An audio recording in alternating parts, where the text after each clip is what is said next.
Aux échecs, on prend et on échange constamment des pièces au cours d'une partie. Mais comment savoir si ces échanges sont intéressants ou pas? Il est évident que la dame est la pièce la plus forte du jeu. Mais qu'en est-il des autres pièces? Nous avons un barème de valeur numérique des pièces qui va nous permettre de facilement évaluer les échanges. Regardons-le ensemble. Chaque pion vaut 1 point. Le cavalier vaut 3 points et le fou vaut 3 points aussi.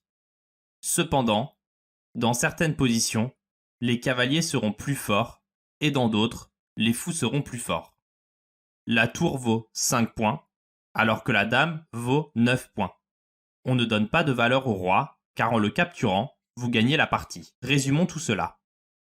Le pion vaut 1 point, le cavalier vaut 3 points, le fou vaut aussi 3 points, la tour vaut 5 points et la dame vaut 9 points.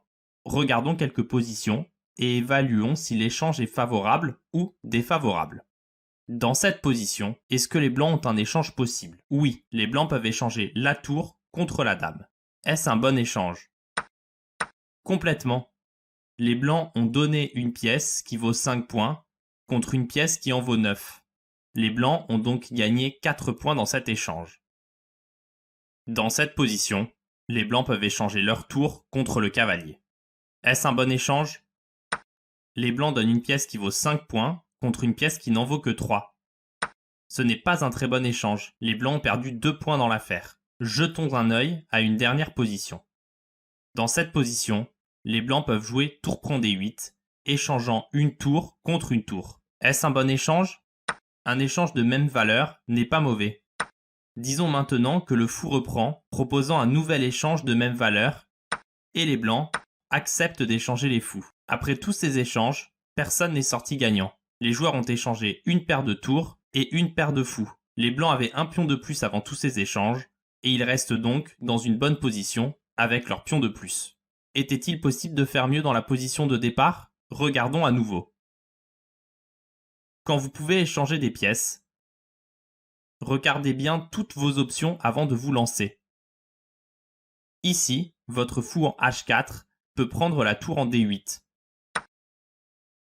Les blancs échangent un fou qui vaut 3 points contre une tour qui en vaut 5. Rappelez-vous qu'il est souvent meilleur de commencer les échanges avec votre pièce la plus faible. Disons que les noirs reprennent de la tour.